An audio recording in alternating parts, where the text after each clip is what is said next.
Hello दोस्तों, कैसे हैं। मेरे channel Shri Sai study hub में आपका स्वागत है।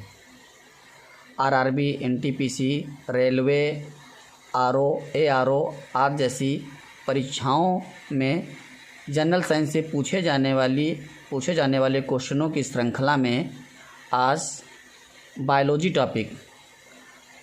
टॉपिक से आने वाले प्रश्न हैं।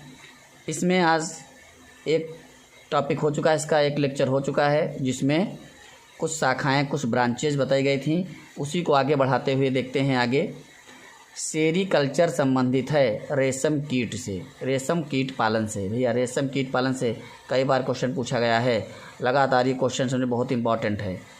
रेशम कीट पालन किससे संबंधित है? सेरीकल्चर से। सेरीकल्चर से पौधों और पशुओं में जैविक घटनाओं जैसे फूल आना, पत्तियां निकलना, सुषुप्तावस्था, प्रजनन और प्रवासन आदि के समय का अध्ययन कहलाता है। आदि के समय का, प्रजनन समय, प्रवासन कितना समय है, सुषुप्तावस्था कितने समय में, फूलों का आना कैसे है, इसका अध्ययन करते हैं फिनोलॉजी में एक विज्ञान है जिसमें शरीर की संरचना का अध्ययन किया जाता है। शरीर की संरचना का अध्ययन करते हैं किसमें? एनाटॉमी में। प्लांट एनाटॉमी भी होती है भैया, और एनिमल एनाटॉमी भी होती है, जिसमें शरीर की संरचना का अध्ययन किया जाता है। कीटों का मनुष्यों, पर्यावरण और अन्य जीवों के साथ संबंधों का अध्ययन कहलाता है। कीटों का मनुष्य, पर्यावरण या अन्य जीवों के साथ रिलेशन, संबंध का अध्ययन क्या कहलाता है? एंटोमोलॉजी कहलाता है। हर्पेटोलॉजी संबंधित है किससे? सरीसृप और उभयचर के अध्ययन से हर्पेटोलॉजी। बागवानी की वह शाखा जो सब्जियों के उत्पादन, भंडारण, प्रसंस्करण और विपणन से संबंधित है, क्या कहलाती है? ओलेरीकल्चर के अंतर्गत क्या करते हैं भैया? बोलो, सब्जियों का उत्पादन कैसे करेंगे, भंडारण कैसे करेंगे, सुरक्षित कैसे रखेंगे, ठीक, इन सभी का अध्ययन करते हैं ओलेरीकल्चर में। साइटोलॉजी, बहुत इंपॉर्टेंट क्वेश्चन भैया। साइटोलॉजी निम्न के अध्ययन से संबंधित है। साइटोलॉजी मीन्स कोशिका विज्ञान, कोशिकाओं का अध्ययन किया जाता है साइटोलॉजी में। माइकोलॉजी मतलब भैया फंजाई का अध्ययन, कवक का। माइकोलॉजी के अंतर्गत कवक का अध्ययन करते हैं, या कवक, फंजाई। मानव शरीर के किस अंग से संबंधित विषय को भैया हेपेटोलॉजी कहा जाता है? हेपेटोलॉजी किसे कहते हैं? कौन सा अंग है जिसमें हम हेपेटोलॉजी के अंतर्गत अध्ययन करते हैं? यकृत, लीवर क्या है, कैसा फंक्शन है, कैसी बीमारियां क्या हैं, उसका अध्ययन करते हैं हेपेटोलॉजी में, लीवर का, यकृत का। पेडोलॉजी विज्ञान है किसके लिए, किससे संबंधित है?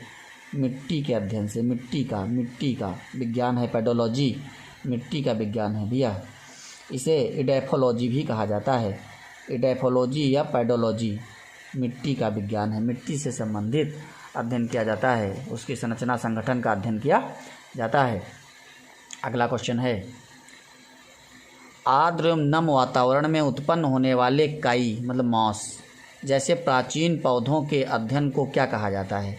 आर्द्र और नम वातावरण में जो उगते हैं मॉस हैं, जिसे ब्रायोफाइटा कहते हैं, तो ब्रायोलॉजी कहलाएगी। मॉस का अध्ययन ब्रायोलॉजी कहलाएगी। पालतू कुत्तों का वैज्ञानिक अध्ययन किस में कहते हैं? साइनोलॉजी में उनके रखरखाव के बारे में पालतू कुत्तों का वैज्ञानिक अध्ययन साइनोलॉजी कहलाता है। फसलों से संबंधित अध्ययन किया जाता है किसमें भैया? किसमें? सस्य विज्ञान में भैया। एग्रोनॉमी कहलाती है। फसलों से संबंधित अध्ययन क्या कहलाता है? एग्रोनॉमी कहलाता है। घास से संबंधित अध्ययन, घास का अध्ययन किसमें किया जाता है? घास विज्ञान कहते हैं।